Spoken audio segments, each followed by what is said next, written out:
Good evening मेरे प्यारे साथियों, स्वागत है फिर से आप लोगों का आपके प्यारे YouTube channel RBC online classes में। स्वागत करते हैं सभी का, खुशामदीद करते हैं, जियानु कहते हैं मेरे प्यारे साथियों। आज ये सभी जल्दी से दोबारा वापस अपने इस क्लास को दोबारा प्रारंभ करेंगे। जहां तक हम लोगों ने कल की क्लास को विराम दिया था उसके आगे लेकर के चलते हैं अपने। पिछली वीडियो में आपने क्या डिस्कस किया था? पिछली वीडियो में जो बातें तुम लोगों ने डिस्कस की थी उस बातों को लेकर के कुछ न्यूमेरिकल्स आप लोगों से पूछे तो नहीं जाएंगे, लेकिन कुछ क्वेश्चंस मैंने आपको बताए थे तो वो क्वेश्चंस आप लोगों को पूछे जा सकते हैं। लेकिन बेटा अभी तक तो ऐसे क्वेश्चंस आप लोगों को आएंगे नहीं। जैसे तुम लोगों ने पिछली वीडियो के अंदर देखा कि कौन सा प्रोसेस अपने आप चलेगा, कौन सा प्रोसेस अपने आप नहीं चलने वाला है ना।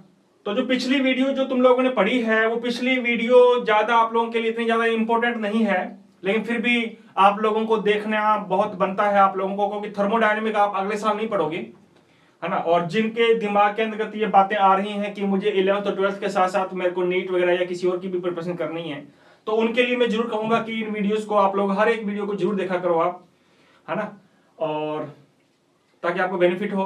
अदरवाइज थर्मोडायनेमिक का चैप्टर पूरा बेटा जी आप लोग ना तो 11th की क्लास के अलावा फिर आप लोग सीधा ग्रेजुएशन में जाकर के पढ़ोगे। आप अगले साल भी हमारा थर्मोडायनेमिक का चैप्टर नहीं है, तो जिस तरीके से अपने लोगों ने थर्मोडायनेमिक का किया है वो चैप्टर 11th के अंदर जो दिया हुआ है वो तो है ही, इसके अलावा एक्स्ट्रा ही आप लोगों को मैंने इसमें कुछ चीजें बताई हैं। तो खैर छोड़िए इन बातों को, वापस आइएगा। तो कल की वीडियो में आपने डिस्कस कर लिया था कि कौन सा प्रोसेस हमारा स्पॉन्टेनियस होगा और कौन सा हमारा प्रोसेस नॉन स्पॉन्टेनियस होगा, मतलब कौन सा प्रक्रम अपने आप चलेगा और कौन सा प्रक्रम अपने आप नहीं चलने वाला है। इनके बारे में हम लोगों ने तमाम बातें डिस्कस की थी। जैसे अगर मान लो मैं आप लोगों से क्वेश्चन आप लोगों को एक पूछ लूं, फिर अपने आज नया टॉपिक शुरुआत करेंगे। और आज की क्लास बहुत ज्यादा इंपॉर्टेंट रहने वाली है, क्योंकि आज हम लोग उन चीजों को पढ़ेंगे जो चीजें हमारी 11th क्लास की बुक में दे रखी हैं, और नो डाउट जिनके बारे में क्वेश्चंस भी आप लोगों का एनुअल के अंतर्गत आपको देखने को पक्का मिलेगा, है ना। तो उनके बारे में भी आज डिस्कस करेंगे अपने। तो जैसे एक क्वेश्चन दे दिया आप लोगों को मैंने बेटा जी, ये लीजिए, the vaporisation of H2O 8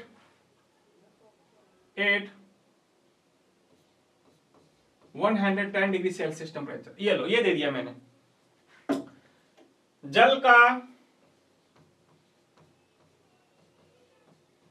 110 degree Celsius ताप पर वाष्पीकरण। मुझे बताओ ये जो प्रोसेस होगा ये स्पॉन्टेनियस होगा या नॉन स्पॉन्टेनियस होगा? क्या ये प्रोसेस अपने आप चलेगा? क्या बिल्कुल चलेगा, क्योंकि हमें जानते हैं कि 100 डिग्री सेल्सियस पे वाटर बॉईल होने लग जाता है। हमने तो 100 डिग्री से कितना कर दिया, 110 डिग्री सेल्सियस कर दिया, और मेरे ख्याल से 110 डिग्री सेल्सियस टेम्परेचर पर जो वाटर है वो आसानी से क्या होता रहेगा, वेपराइज होता रहेगा, बॉईल होता रहेगा, वेपर में कन्वर्ट होता रहेगा। बात आ रही समझ में? अरे 100 डिग्री, वैसे तो आप लोग टेम्परेचर पानी का 100 डिग्री ही कर सकते हो, 100 से ज्यादा नहीं कर सकते, लेकिन मैं इसको प्रोवाइड करवा रहा हूं 100 degree Celsius, sorry 110 degree Celsius मैं इसको टेम्परेचर दे रहा हूं।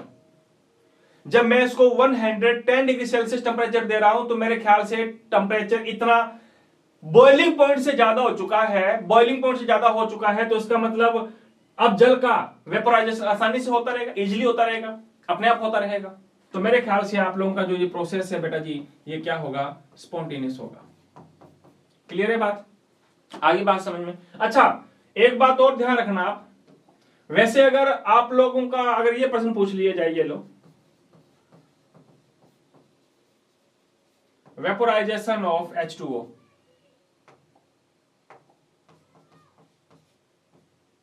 जल का वाष्प, अब मैंने ये पूछ लिया,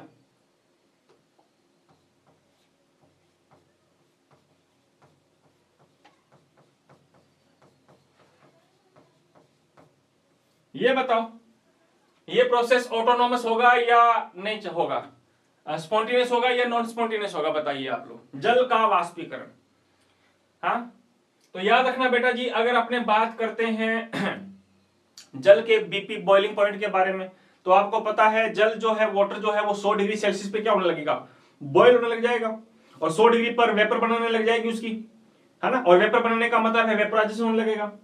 लेकिन याद रखना अगर अपने बात करते हैं बेटा जी नदी की या समुद्र की बात करो तो वहां पे भी तो पानी है। अब नदी का पानी और समुद्र के पानी की बात करें, क्या वो पानी वेपर बन के ऊपर नहीं जाता क्या? बिल्कुल जाता। क्या उसका टेम्परेचर 100 डिग्री सेल्सियस है? नहीं। तो याद रखना मेरे रसगुल्लो, जल का जो वेपराइजेशन होता है वो हर टेम्परेचर पे होता है, चाहे टेम्परेचर आपका 10 डिग्री हो, 5 डिग्री हो, चाहे कितना भी, चाहे माइनस में टेम्परेचर भी क्यों ना हो, तो वहां पे भी वाटर का कुछ मात्रा में क्या होता रहेगा, वेपराइजेशन होता रहेगा। आई बात समझ? जैसे आइस की बात करें अपने, है ना, तो आइस की बात करें तो आइस अगर बहुत ज्यादा कूल हो रखी है, मतलब माइनस में टेम्परेचर हो रखा है, सॉलिड फॉर्म में प्रेजेंट है, तब भी उसका भी क्या होता रहेगा, कुछ मात्रा में वेपराइजेशन होता रहेगा। तो वेपराइजेशन हर टेम्परेचर पे होता है, प्रत्येक टेम्परेचर पे होता है। जरूरी नहीं है कि टेम्परेचर 100 डिग्री पर करो तभी वाटर जो है वो वेपर में कन्वर्ट होगा, बिल्कुल ऐसा नहीं है। ठीक है ना। तो जो वेपराइजेशन है बेटा जी, वो हमेशा क्या रहेगा, स्पॉन्टेनियस प्रोसेस ही रहेगा आपका। क्लियर है, अपने आप चलेगा। तो ये तमाम बातें थी जो तुम लोगों से पूछी जा सकती हैं कि कौन सा प्रोसेस अपने आप चलने वाला है, कौन सा प्रोसेस अपने आप नहीं चलने वाला है। या आप लोग मेरे ख्याल से आप लोग बता सकते हो अब कौन सा प्रोसेस ऑटोनोमस होगा, है ना। याद रखना, प्रोसेस वो ऑटोनोमस होगा जिसके लिए डेल्टा जी का मान नेगेटिव होगा, वो प्रोसेस अपने आप चलेगा। ध्यान रखना, इतनी सी बात ध्यान रखना। यह प्रश्न कई बार पूछा जाता है कि स्वतः प्रतिवर्तिता के लिए, स्वतः परिवर्तिता के लिए डेल्टा जी बोले तो गिब्स एनर्जी का मान क्या होगा? तो याद रखना, स्वतः परिवर्तिता के लिए डेल्टा जी का मान क्या होगा, नेगेटिव होगा। क्लियर है बात?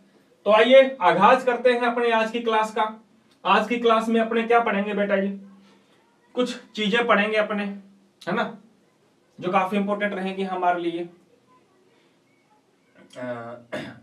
टाइप्स ऑफ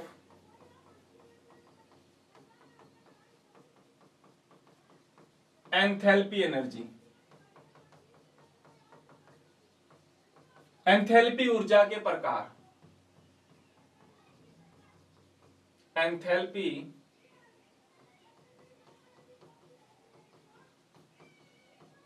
ऊर्जा के प्रकार। ये चैप्टर बेटा जी हो सकता है आज या कल में आप लोगों का ये चैप्टर फिनिश हो जाए, है ना। ज्यादा अपने डिटेल में नहीं चलेंगे इसके अंतर्गत, क्योंकि काफी ज्यादा डिटेल में जाओगे तो आप लोग ऐसे कंफ्यूज हो जाओगे, है ना। तो ज्यादा डिटेल में नहीं करवाऊंगा मैं आप लोगों का। 11th में जो चैप्टर दिया हुआ बस उतना ही करवाऊंगा आप लोगों को मैं। अदरवाइज आपको सेकंड लो और थर्ड लो पूरा डिटेल से करवाते हैं, लेकिन जो जितना दिया हुआ अपने उतना ही डिस्कस करेंगे अपने। ठीक है ना। तो हो सकता है मे भी कल या परसों या लगभग आज से 3 दिनों के अंदर ये चैप्टर हमारा फिनिश हो जाएगा, है ना। हो सकता है कल अपने चैप्टर को फिनिश करने की कोशिश करें अपने। तो एंथैल्पी ऊर्जा के प्रकार देखो आप। एंथैल्पी ऊर्जा की कई सारे प्रकार हैं जिनको अपने पढ़ना है। नंबर फर्स्ट अपने बात करते हैं बेटा जी। नंबर फर्स्ट आप क्या पढ़ोगे, ये लीजिए, बॉन्ड एंथैल्पी। ठीक है ना। हाँ, बंद ऊर्जा, ये लीजिए, मैं पहले नाम लिख देता हूं, बंद एंथैल्पी।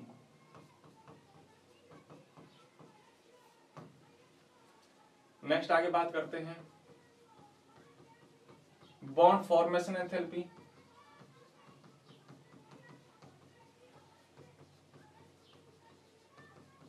बंद निर्माण ऊर्जा,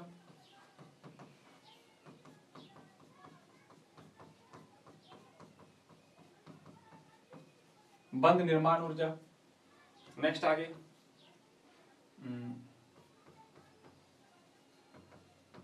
न्यूट्रलाइजेशन एंथैल्पी, उदासीनीकरण एंथैल्पी। देखो ये तमाम बातें अपने को पढ़नी है। अभी तो अपने नाम लिख लो ताकि याद रह जाए अपने, है ना। वेपराइजेशन एंथैल्पी, अच्छा वेपराइजेशन एंथैल्पी,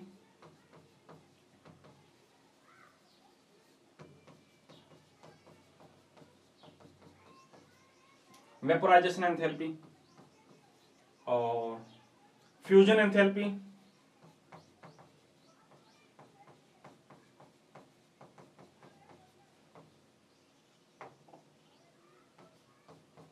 गलन एंथैल्पी,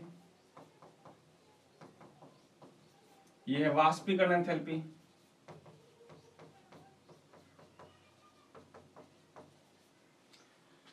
और सब्लिमेशन एंथैल्पी,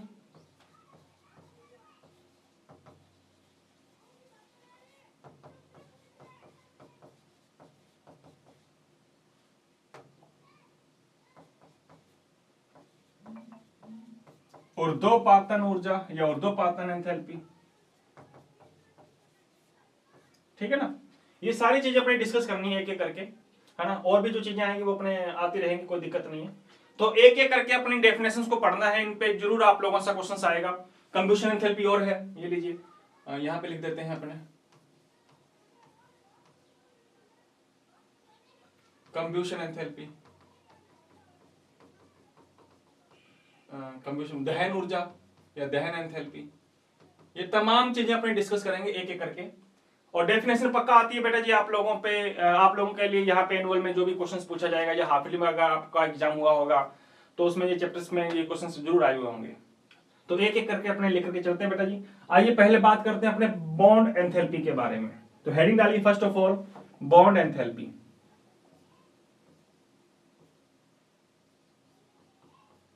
बॉन्ड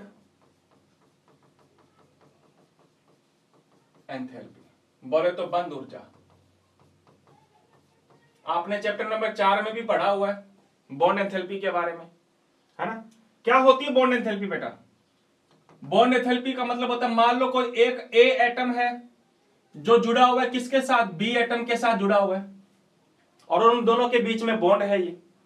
अब बॉन्ड चाहे कैसा भी हो, बॉन्ड ये वाला चाहे आयनिक बॉन्ड हो सकता है, कोवेलेंट बॉन्ड हो सकता है, कोऑर्डिनेशन बॉन्ड हो सकता है,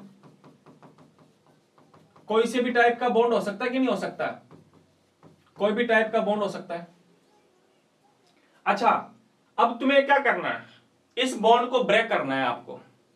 अब इस बॉन्ड को ब्रेक करने के लिए अपने को कुछ ना कुछ क्या देनी पड़ेगी बेटा? एनर्जी देनी पड़ेगी, है या नहीं? तो मैं लिख देना चाहूंगा कि इस बॉन्ड को तुम्हें क्या करना है, फॉर ब्रेक द बॉन्ड, इस बॉन्ड को तुमने क्या करना है, तोड़ना है। तो बॉन्ड को तोड़ने के लिए हमें कुछ ना कुछ क्या चाहिए, एनर्जी चाहिए। तो जिस एनर्जी की रिक्वायरमेंट हमें पड़ती है उस एनर्जी को तुम क्या कहोगे, बॉन्ड एंथैल्पी। तो सिंपल सी बात है कि कंपाउंड में किसी बंध को क्या करने के लिए, तोड़ने के लिए जिस ऊर्जा की आवश्यकता होती है उसको तुम क्या कहोगे, बंध enthalpy. For break the bond which energy is required, that's known as bond enthalpy. तो बताना चाहो तो कह सकते हो बेटा जी, किसी आबंध लिखो या बंध लिखो, आबंध को तोड़ने के लिए जिस न्यूनतम ऊर्जा की आवश्यकता होती है उसे बंध ऊर्जा या क्या कहते हैं बेटा, एंथैल्पी कहते हैं। बात आ गई समझ में? यानी कि अगर बात करें अपने बॉन्ड एंथैल्पी की, तो बॉन्ड को क्या करने के लिए, ब्रेक करने के लिए जिस ऊर्जा की आवश्यकता चाहिए कि, या बॉन्ड को तोड़ने के लिए जिस ऊर्जा की जरूरत पड़ेगी उस ऊर्जा को हमने क्या नाम दिया है, बॉन्ड एंथैल्पी। अब सिंपल सी बात है, सिंपल सी बात है, एग्जांपल की अगर अपने बात करें मेरे प्यारे साथियों, अगर किसी दो एटम के बीच, मान लो मैं आप लोगों के सामने ले लेता हूं कुछ ऐसा, जैसे कार्बन कार्बन की बात कर लेते हैं अपने। अब कार्बन कार्बन के बीच में अगर सिंगल बॉन्ड है, अच्छा दूसरी बात करता हूं मैं, कार्बन कार्बन के बीच में मान लो डबल बॉन्ड है, कार्बन कार्बन के बीच में मान लो ट्रिपल बॉन्ड है। अब मुझे बताओ इन तीनों में से सबसे ज्यादा ऊर्जा तुम्हें किसको देनी पड़ेगी बॉन्ड तोड़ने के लिए?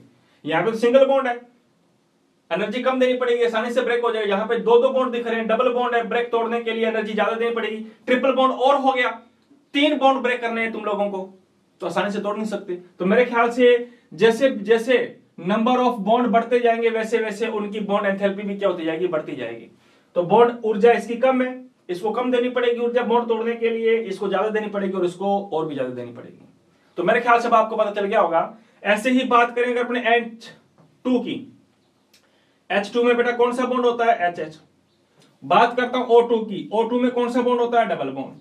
बात करता हूं मेरे रसगुल्लो N2 की, N2 में कौन सा बॉन्ड होता है, ट्रिपल बॉन्ड। बताओ इन तीनों में से सबसे ज्यादा बॉन्ड एंथैल्पी किसकी होगी? जिसमें बॉन्ड कम है उसकी बॉन्ड एंथैल्पी कम, बॉन्ड ज्यादा है उसकी बॉन्ड एंथैल्पी ज्यादा। तो मेरे ख्याल से अब आपको पता चल गया होगा कि बॉन्ड को ब्रेक करने के लिए जिस ऊर्जा की रिक्वायरमेंट होती है उसको पहले कहेंगे बॉन्ड एंथैल्पी। और जैसे जैसे दो एटम्स के बीच में नंबर ऑफ बॉन्ड बढ़ते जाएंगे वैसे वैसे उसकी बॉन्ड एंथैल्पी भी क्या होती जाएगी, बढ़ती जाएगी। क्लियर है बात? अच्छा, एक आगे चलते हैं। अच्छा, मुझे कोई बताएगा, जैसे मैं बात करता हूं F2 की, बात करता हूं Cl2 की, बात करता हूं Br2 की, बात करता हूं I2 की। मुझे बताओ F2 की बात करता हूं तो F के बीच में भी सिंगल बॉन्ड है, Cl के बीच में भी सिंगल बॉन्ड है, Br के बीच में भी सिंगल बॉन्ड है और I के बीच में भी सिंगल बॉन्ड है। बताओ फटाक से इन चारों में से सबसे कम बॉन्ड एंथैल्पी किसकी होगी और ज्यादा किसकी होगी? कोई बता पाएगा मुझे? प्रश्न पूछ लिया जाएगा कि arrange the following molecules in ascending order of bond enthalpy. इन चारों को बंद ऊर्जा या बंद एंथैल्पी के आधार पर बढ़ते क्रम में अरेंज करो कि किसकी कम है किसकी ज्यादा, जो भी है, बढ़ते क्रम या घटते क्रम। तो मेरे प्यारे साथियों, सभी में सिंगल सिंगल बॉन्ड है, क्या सभी की बॉन्ड एंथैल्पी बराबर होगी? नहीं मेरे प्यारे रसगुल्ले, बराबर नहीं होगी। यहां पे बात करते हैं F और F के बारे में। एटम छोटा होगा, Cl का एटम थोड़ा बड़ा हो जाएगा, Br का एटम थोड़ा और बड़ा होगा और I का तो एटम पूछो ही मत, बहुत बड़ा। तो इसमें बॉन्ड लेंथ कम होगी, इसकी बॉन्ड लेंथ ज्यादा, आसानी से तोड़ सकते हो। इसकी बॉन्ड लेंथ Br2 की और ज्यादा और I2 की बॉन्ड लेंथ और भी ज्यादा, इसको और भी आसानी से तोड़ सकते हो। तो मेरे ख्याल से आपको पता चल गया कि अगर एटम छोटा होगा तो बॉन्ड एंथैल्पी उसकी ज्यादा होगी, एटम बड़ा हो गया तो बॉन्ड एंथैल्पी, इसमें बंद ऊर्जा जो होगी वो क्या होती रहेगी, घटती रहेगी। तो अब आपको पता चल गया होगा कि बॉन्ड एंथैल्पी किसकी ज्यादा होगी, किसकी कम होगी और किसकी सबसे कम होगी। बात आ गई समझ में? तो ये थी बातें बेटा जी हमारे किसके बारे में, बॉन्ड एंथैल्पी के बारे में बात होगी। क्लियर है? अच्छा, एक बात बताना चाहूंगा मैं आप लोगों को, इसी में लिख देता हूं मैं, ये लो इसी में लिख देता हूं मैं, नोट डाल के लिख लो बेटा। बॉन्ड तोड़ने के लिए तुम्हें हमेशा एनर्जी देनी ही पड़ेगी। तो याद रखना, बॉन्ड एंथैल्पी हमेशा एंडोथर्मिक प्रोसेस होता है, एक्सोथर्मिक प्रोसेस नहीं होता। हमेशा तुम्हें बॉन्ड तोड़ने के लिए क्या देनी पड़ेगी, एनर्जी देनी ही पड़ेगी। तो एंडोथर्मिक प्रोसेस हो गया, उष्माशोषी है ना। तो लिखना बेटा जी, बंद एंथैल्पी एक उष्माशोषी प्रक्रम होता है। क्लियर है बात? Bond enthalpy is a endothermic process.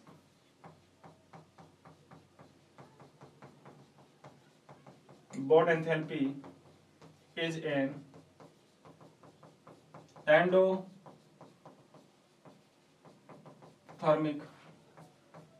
Process. Clear है बात? एंडोथर्मिक प्रोसेस होता है, हमेशा एनर्जी क्या करनी पड़ेगी, आपको प्रोवाइड करवानी पड़ेगी आपको।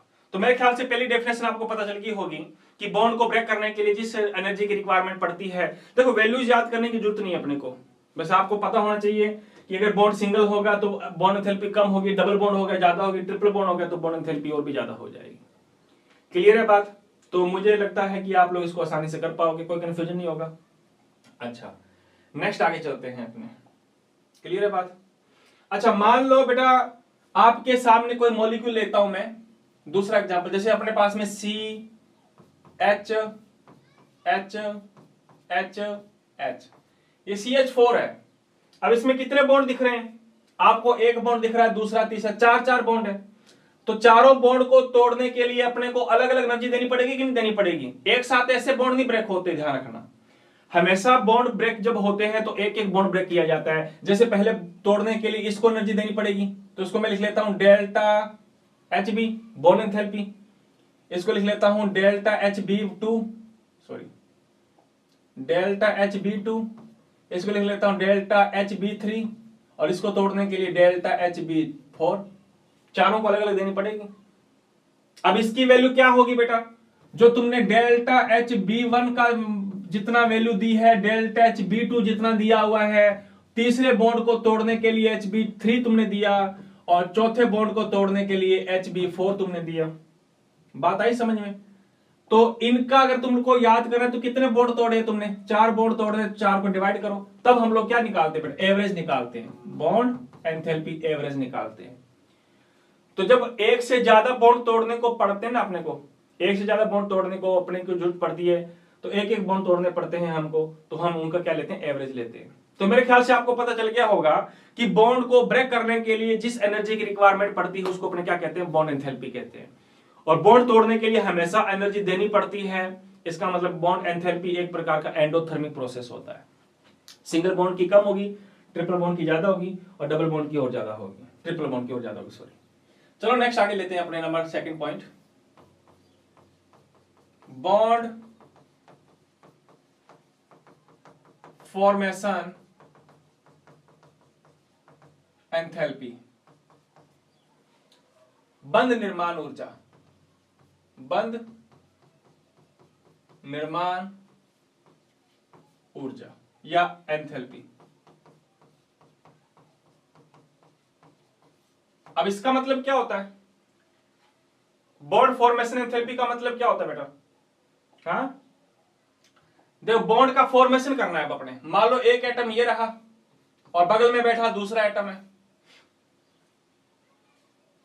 पहले हमने बॉन्ड को तोड़ा था, अब बॉन्ड को फॉर्मेशन करना है ना।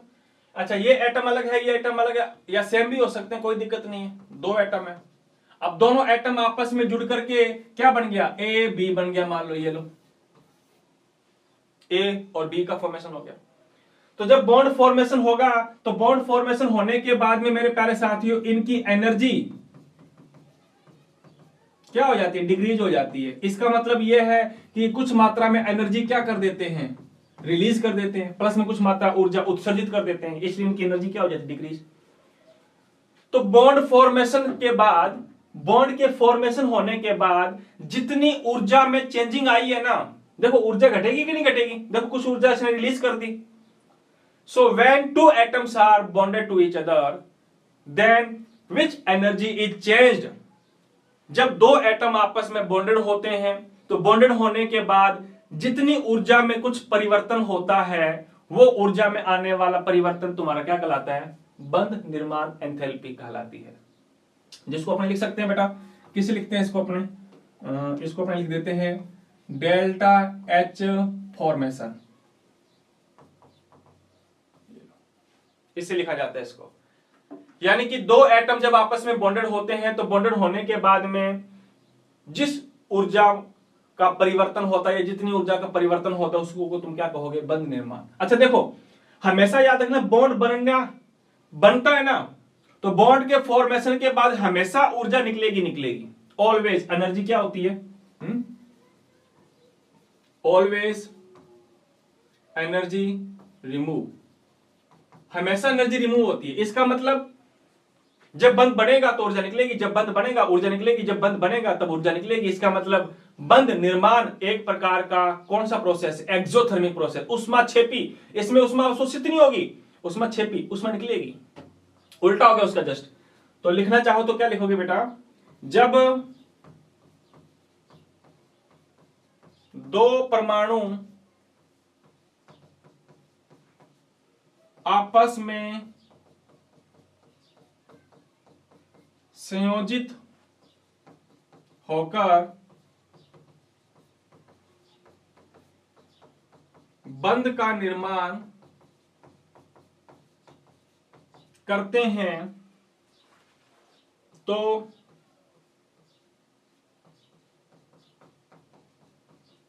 ऊर्जा में होने वाला परिवर्तन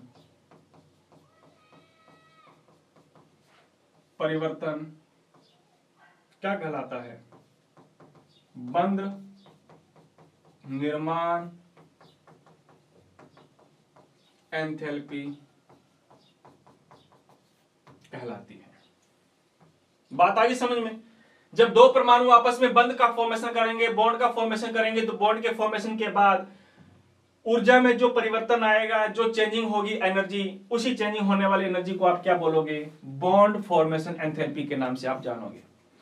और मैंने भी आप लोगों को बार बार रिपीट कर रहा कि जब बॉन्ड का फॉर्मेशन होगा एनर्जी रिलीज होगी, जब बॉन्ड का फॉर्मेशन होगा एनर्जी रिलीज होगी। इसमें बॉन्ड फॉर्मेशन एंथैल्पी एक प्रकार का कौन सा प्रोसेस होगा, एक्सोथर्मिक प्रोसेस होगा।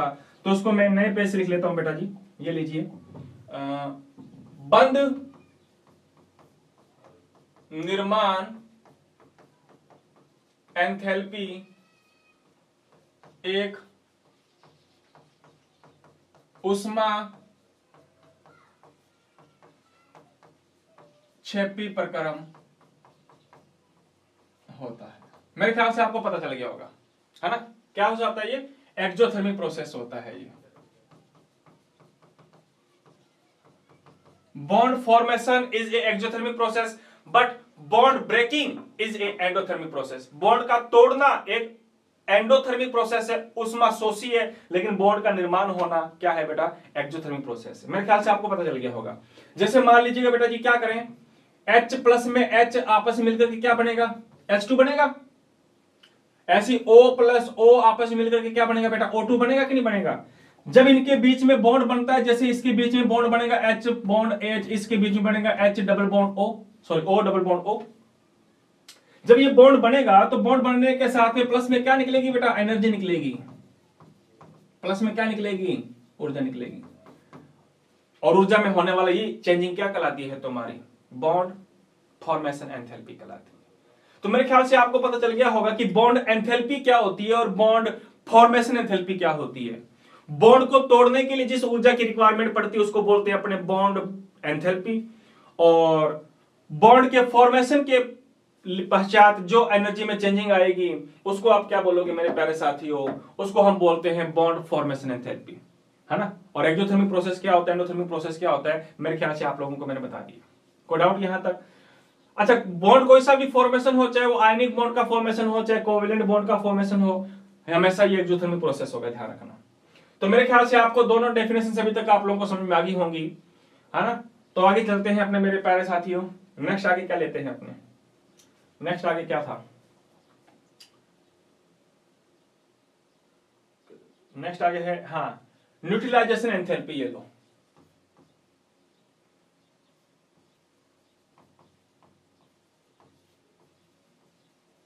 न्यूट्रलाइजेशन एंथैल्पी मतलब उदासीनीकरण एंथैल्पी।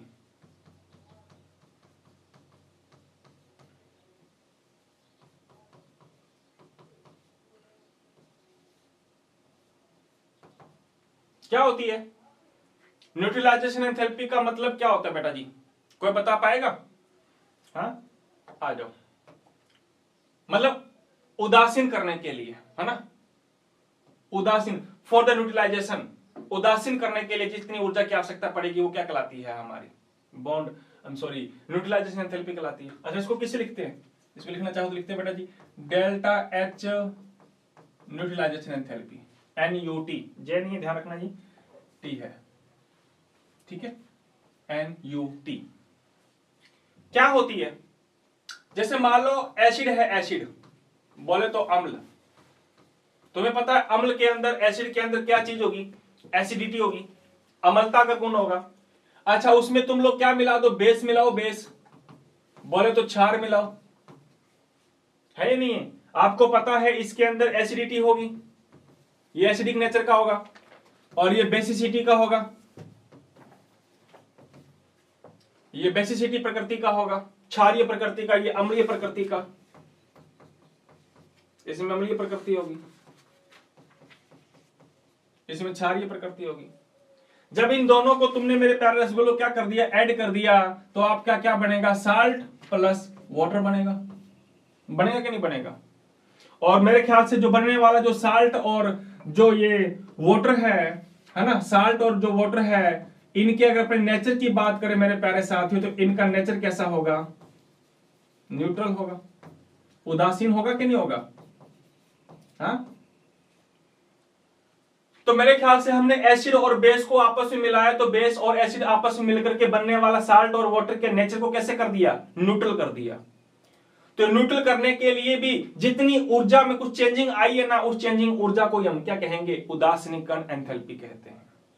या सिंपल सी बात अगर आप कहना चाहो तो कह देना कि जब अम्ल, अच्छा अम्ल की मात्रा की बात करता हूं मैं, ये लो मान लो आपने क्या किया, 100 ml अम्ल को 100 ml क्षार में मिलाना है, ध्यान रखना। 100 ml एसिड को 100 ml बेस में मिलाओगे तो दोनों की मात्रा बराबर होनी चाहिए, तभी ये दोनों एक दूसरे को न्यूट्रल कर देंगे, ध्यान रखना। अगर दोनों में की मात्रा बराबर नहीं है तो वो एक दूसरे को न्यूट्रल नहीं कर पाएंगे। तो दोनों की मात्रा क्या लेनी है, बराबर, चाहे ग्राम में लो, चाहे ml में लो, चाहे कैसे भी लो। बात आगे समझ में, कोई दिक्कत नहीं। अच्छा, मात्रा दोनों की क्या होनी चाहिए, बराबर होनी चाहिए। तो जब एसिड और बेस को जब आपस में मिलाते हैं तो साल्ट और वाटर का फॉर्मेशन होता है। समान मात्रा में मिलाने पर जो बनने वाला साल्ट और जो वाटर है वो न्यूट्रल बनेगा। और प्लस में मेरे प्यारे साथियों, जो ऊर्जा में चेंजिंग आएगी, उस ऊर्जा में आने वाली चेंजिंग को आप क्या कहोगे, उस ऊर्जा में आने वाली चेंजिंग को अपने क्या कहेंगे, न्यूट्रलाइजेशन एंथैल्पी कहेंगे। क्लियर है बात। जैसे एग्जांपल के तौर पे अगर मैं आपको बताऊं, अच्छा पहले डेफिनेशन अगर लिखना चाहूं तो लिख देना बेटा जी। जब समान मात्रा में अम्ल वे क्षार को मिलाते हैं तो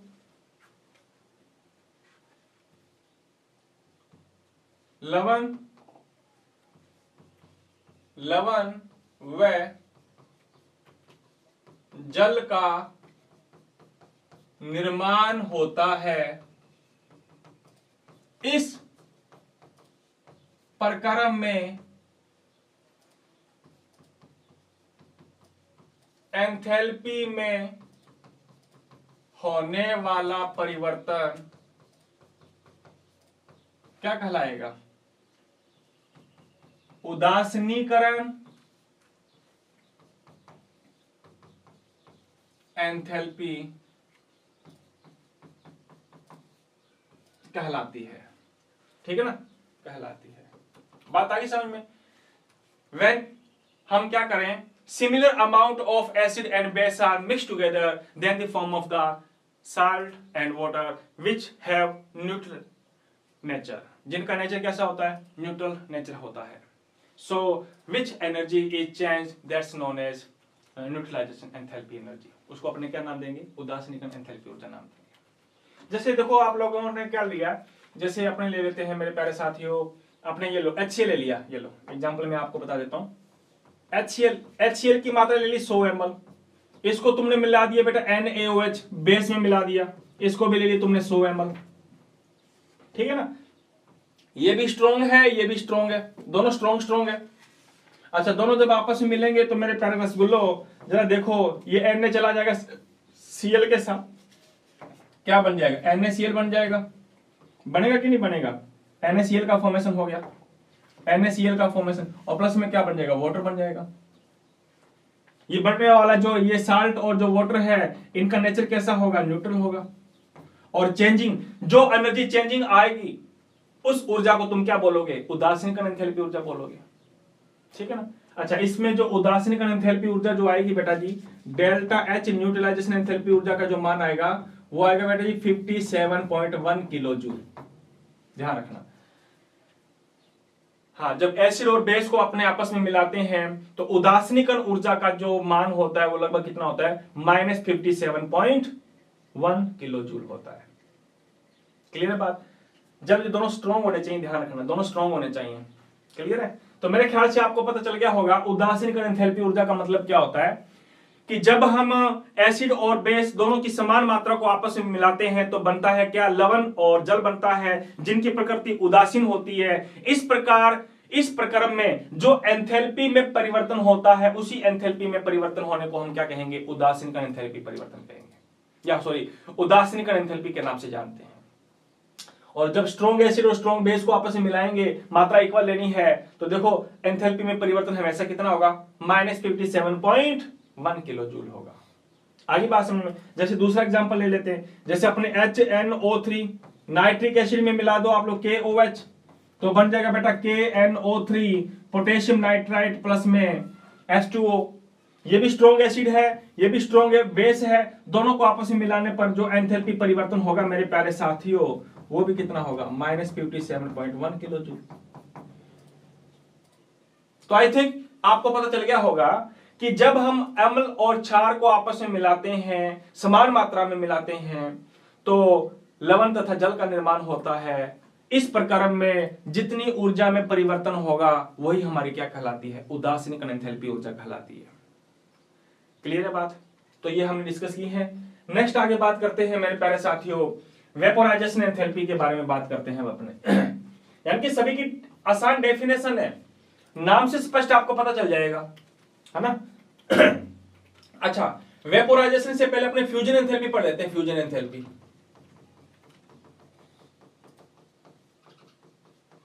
मतलब गलन एंथैल्पी। गलन एंथैल्पी, अच्छा गलन एंथैल्पी को किससे लिखते हैं? इसको लिखते हैं delta F U S, delta H fusion enthalpy से लिखते हैं अपने इसको।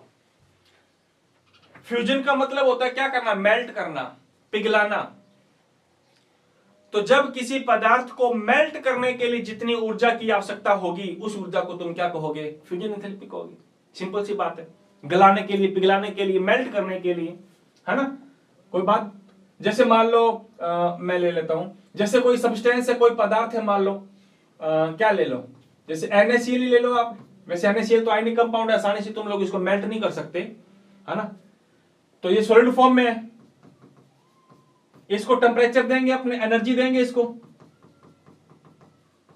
और एनर्जी देने के बाद में NaCl कौन सी फॉर्म में आ गया? मान लो लिक्विड फॉर्म में आ गया। तो तुमने क्या किया? सॉलिड फॉर्म से लिक्विड फॉर्म में लेके आए कि नहीं लेके आए? हाँ, कोई आसानी से आ जाता है लिक्विड फॉर्म में, कोई बहुत हार्ड फॉर्म में आएगा, बहुत मुश्किल से आएगा, बहुत ज्यादा हाई एनर्जी देनी पड़ेगी उसको।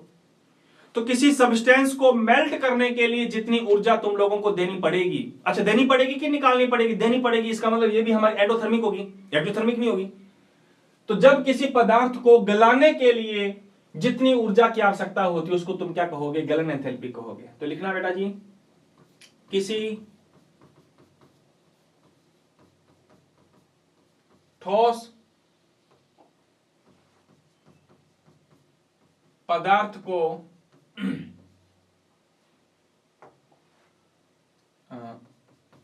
गलित करने के लिए, गलित मतलब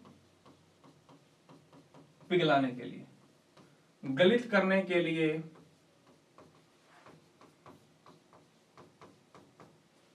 लिए जिस ऊर्जा की आवश्यकता होती है,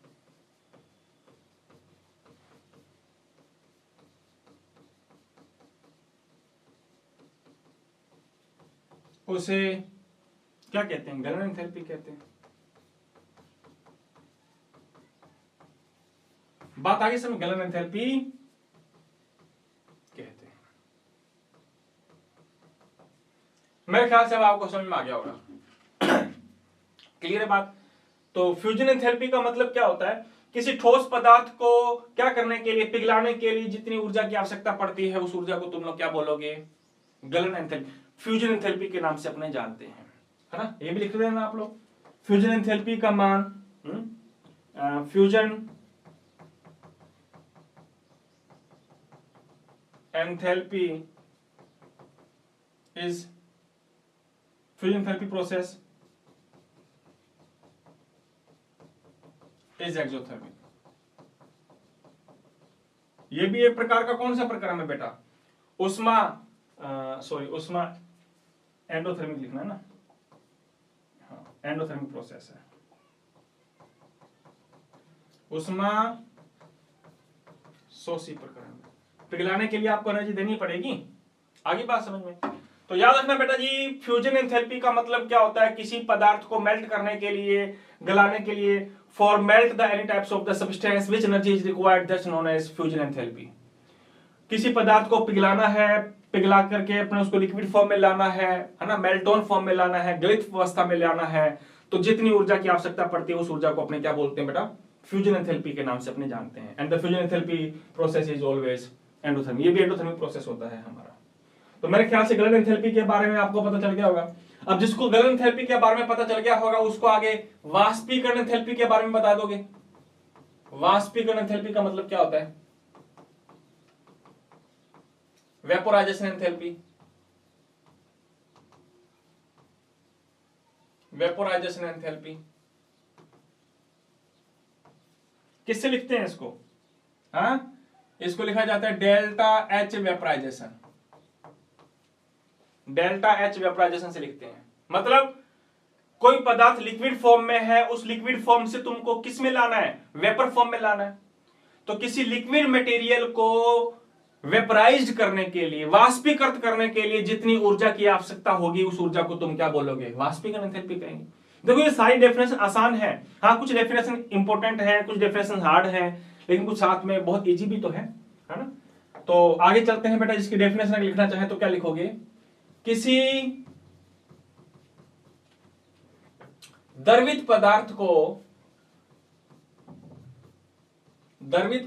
को क्या करने के लिए, वाष्पीकृत करने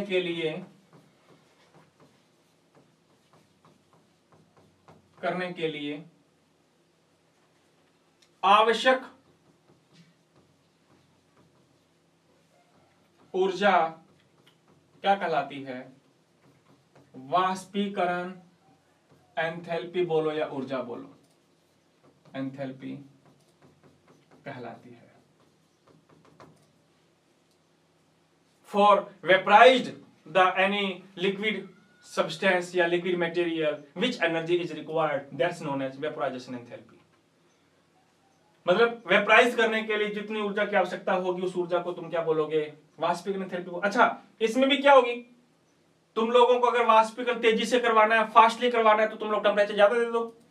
वैसे नो डाउट समुद्र का पानी जो है वो वेपराइज होता रहेगा, तुम लोग समुद्र के पानी को टेम्परेचर कैसे दोगे, लेकिन हाँ वो सनलाइट से क्या करता रहता है, सनलाइट से थोड़ा लाइट के थ्रू टेम्परेचर लेता रहेगा और वेपराइजेशन होता रहेगा उसका धीरे धीरे।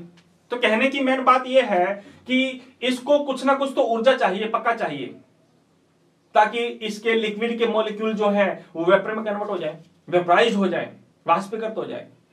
तो जितनी ऊर्जा की इसको आवश्यकता पड़ेगी वो ऊर्जा क्या कहलाएगी बेटा जी, वाष्पीकरण ऊर्जा कहलाएगी। बात आगे समझ में। तो अच्छा, इसलिए मिल सकते हो, यह भी एक क्या है, यह भी एक उष्मा शोषी प्रक्रम है। बात आगे समझ बेटा। तो ये कुछ बातें थी हमारी जिनके बारे में हमको डिस्कस करना था। एंथैल्पी ऊर्जा क्या होती है, वेपराइजेशन एंथैल्पी क्या होती है, बॉन्ड एंथैल्पी क्या होती है, बॉन्ड फॉर्मेशन एंथैल्पी क्या होती है। तो आज हम लोगों ने कई डेफिनेशन डिस्कस की हैं। ये डेफिनेशंस याद रखना बेटा जी, आप लोगों को 100% एनुअल एग्जाम में आपको डेफिनेशंस में से कोई क्वेश्चन पक्का मिलेगा आपको। मैं बार बार रिपीट कर रहा हूं। देखो बेटा जी, आप लोगों के कमेंट्स आ रहे हैं कि मोस्ट क्वेश्चंस डालो, तो मैं मोस्ट क्वेश्चंस भी आप लोगों को जल्दी ही प्रोवाइड करवाऊंगा। पहले मैं आप लोगों को लगाऊंगा कि ये चैप्टर हमारा जल्दी से फिनिश हो जाए, उसके बाद में अपने एक एक दो दो चैप्टर को लेकर के साथ साथ में फिर अपने क्या करते रहेंगे, क्वेश्चंस अपने लिखते रहेंगे और आपके साथ में मुलाकात भी होती रहेगी, ताकि अपने जो क्वेश्चंस जो है वो क्वेश्चंस भी आप लोग आसानी से डिस्कस कर पाओ, और उसके कोई डाउट्स वगैरह है तो डाउट्स भी आप लोग मुझको पूछते रहना। और ज्यादा टाइम भी नहीं है अपने पास में, मान करके चलो बस पूरा 1 महीना बचा है अपने पास में एग्जामिनेशन स्टार्ट होने का, है ना। तो जितनी चिंता आप लोगों को है अपने एग्जामिनेशन की बेटा जी, उससे ज्यादा चिंताएं हम लोगों को भी हैं, क्योंकि हम लोगों को सभी कुछ चिंता रखनी है ना। कोई पढ़ता है कोई नहीं पढ़ता है, तो उनकी भी चिंता रखनी है अपने को। तो इसलिए बस ये हो सकता है आज चैप्टर होने के बाद में कल चैप्टर हो जाए, या फिर एक वीडियो और बन जाएगी, तो ज्यादा से ज्यादा 2 वीडियो के अंदर ये चैप्टर हमारा फिनिश हो जाएगा। और फिनिश होने के बाद में फिर अपने क्या करेंगे, जो आप लोग कह रहे हो कि प्रत्येक चैप्टर के जो मोस्ट क्वेश्चंस दो सर हमारे, तो वो मोस्ट क्वेश्चंस भी आप लोगों को प्रोवाइड करवा दिए जाएंगे, चिंता नहीं करना। बस वादा तो मैं ये कर सकता हूँ कि आप लोगों के जो केमिस्ट्री के अंदर जो आप लोगों के मार्क्स आएंगे वो बहुत अच्छे आएंगे आपके मार्क्स, है ना। नो डाउट फिजिक्स वाले टीचर्स भी आप लोगों के कहते होंगे कि बहुत अच्छे आएंगे, तो मैं भी कह रहा हूँ कि फिजिक्स के अंदर भी बहुत अच्छे लाने हैं आप लोगों ने, केमिस्ट्री में भी लाने हैं, सब सब्जेक्ट्स में लाने हैं आप लोगों ने। तो वो बस ये बात चैप्टर हमारा फिनिश हो जाए, उस चैप्टर के फिनिश होने के बाद में फिर अपने क्या करेंगे बेटा, जो मोस्ट क्वेश्चंस हैं हमारे, उन मोस्ट क्वेश्चंस को अपने क्या करेंगे, वो अपने लेकर के आएंगे साथ में, ठीक है ना। और जो चैप्टर डिलीट हो चुके हैं, अगर टाइम मिलेगा वो डिस्कस करेंगे अपने। पहले तो हाल फिलहाल अपने ये वाला चैप्टर जो है, जो आए हुए हैं, जो आने वाले हैं, उनके ऊपर अपना ज्यादा फोकस रहेगा। वो बाकी बातें जो रहेंगी वो बाद में डिस्कस करेंगे अपने मेरे प्यारे साथियों। तो आज के क्लास में इतना ही लेकर के चलेंगे अपने। तो अगली वीडियो के अंदर तो बेटा जी अपने कुछ बची हुई डेफिनेशंस और है, वो डेफिनेशंस और कवर करेंगे अपने।